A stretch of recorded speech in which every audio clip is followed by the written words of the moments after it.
Она стремительно ворвалась в мир детской моды и почти мгновенно завоевала миллионы поклонников по всему миру. Маленькой Айре Браун на тот момент было всего 2 года. Но несмотря на столь юный возраст, она уже стала одной из самых узнаваемых и успешных детских моделей своего времени. Ее называли «живу ангелом», а куклой Барби, ведь она действительно была похожа на сказочное создание. Белокурые волосы, огромные небесно-голубые глаза, милое личико и очаровательная улыбка делали ее невероятно притягательной и вызывали восхищение у всех, кто видел фотографии малышки.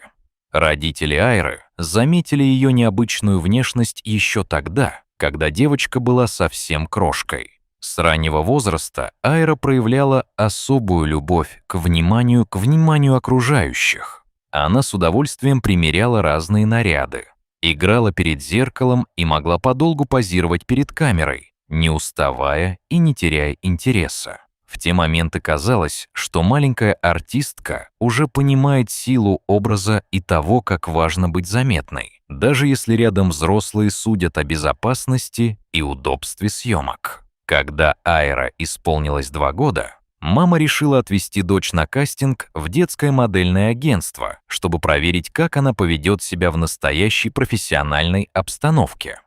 Это решение оказалось абсолютно верным. Выразительная внешность, непосредственность, природное обаяние и удивительное спокойствие перед вспышками фотокамер сделали из Айры идеальную маленькую модель. С родителями девочки сразу же заключили контракт, и фотографии малышки буквально в считанные дни облетели интернет, вызвав настоящий восторг как среди профессиональных фотографов, так и у обычных пользователей. Многочисленные детские бренды начали соперничать между собой за возможность пригласить Айру для участия в рекламных кампаниях и показах модной одежды.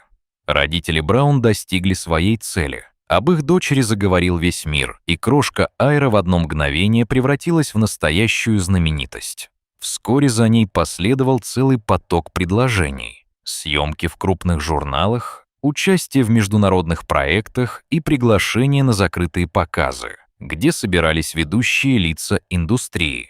Удивительно, что сама девочка искренне радовалась происходящему. Ей нравился сам процесс съемок. Она почти никогда не капризничала. Спокойно сидела в кресле парикмахера, терпеливо ждала, пока стилисты завершат макияж и укладку, и с готовностью выполняла все просьбы и указания фотографов. Очаровательная внешность и доброжелательность девочки вызывали умиление и восхищение у всех, кто с ней работал. Однако неизменно находились и те, кто подвергал ее родителей суровой критике. Речь шла не о самой Айре, а о том, что участие в фотосессиях и показах требовало постоянного поддержания идеального внешнего вида. Ради этого девочке уже в столь юном возрасте приходилось посещать солярий. Волосы осветляли до нужного оттенка краской, а на нежное лицо наносили макияж. Именно эти моменты и становились поводом для обвинений в адрес матери, которую часто критиковали за излишнюю требовательность и эксплуатацию детского труда. Попытки женщины объяснить, что дочери действительно нравится модельная работа, и она не испытывает никакого давления, тонули в море возмущенных комментариев. Даже тот факт, что Айра получала огромное удовольствие от съемок и с радостью позировала, не мог снизить градус общественного недовольства. Тогда родители приняли решение просто не реагировать на злобные замечания и продолжать поддерживать дочь во всех ее начинаниях. Они старались сохранять баланс между творческим развитием Айры и здоровьем малышки, внедряя разумные паузы между съемками, чтобы семья могла отдыхать вместе и поддерживать домашнюю атмосферу.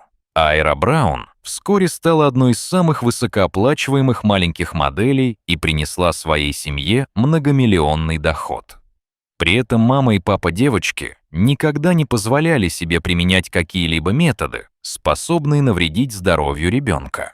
Если Айра уставала, съемки немедленно прерывались. Она не употребляла напитков, содержащих кофеин, не пила энергетиков, А мама строго следила за тем, чтобы девочка питалась полноценно и не знала, что такое диета.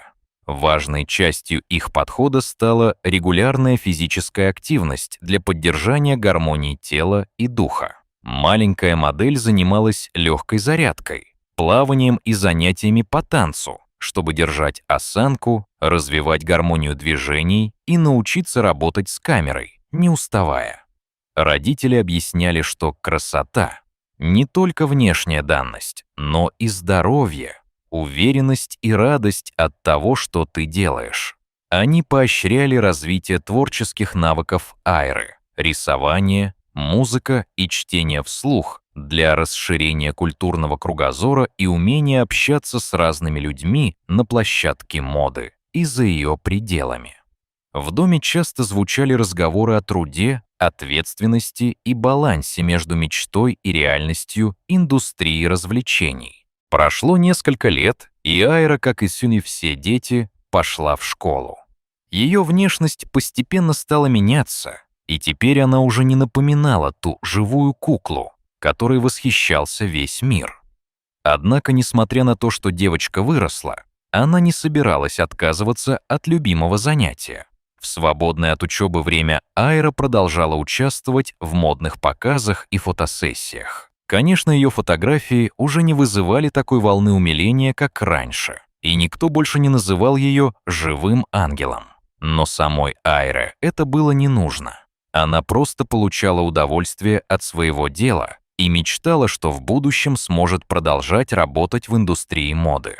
При этом она и ее родители не исключали, что со временем Айра может выбрать совершенно другую профессию. Они учли важность образования и запланировали варианты, где модельная карьера могла бы сочетаться с изучением гуманитарных или технических дисциплин, чтобы дать ей свободу выбора. Благодаря тому, что девочка заработала серьезные деньги, у нее уже сейчас есть возможность обучаться в любом, даже самом престижном университете мира.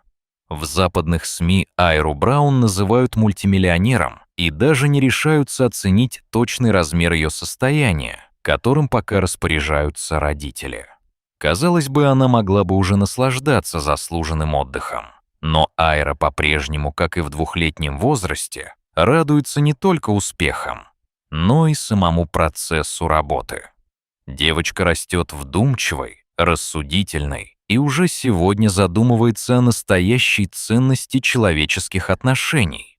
Она способна опубликовать в социальной сети не самый удачный снимок и предложить подписчикам посмотреть глубже, увидеть в ее глазах не просто внешнюю красоту, а отражение души. Для подростка такой поступок действительно смел и необычен.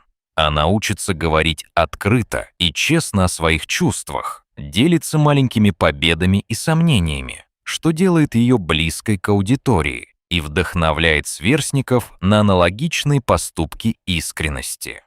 Мама по-прежнему называет Айру своим ангелом и благодарит судьбу за то, что подарила ей такую чудесную дочь. По словам матери, девочка отличается не только привлекательной внешностью, но и добротой, умом и зрелостью, не по годам.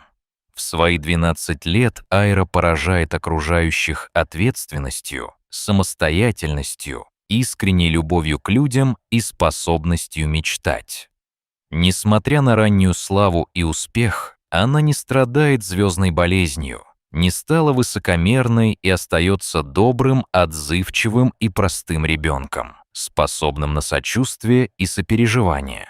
К счастью, за всю 10-летнюю карьеру Айра ни разу не пожалела о том, что когда-то родители отвели ее на кастинг. Правда, далеко не всем детям-моделям удается прожить такую же счастливую, гармоничную и сбалансированную судьбу, как у этой удивительной девочки.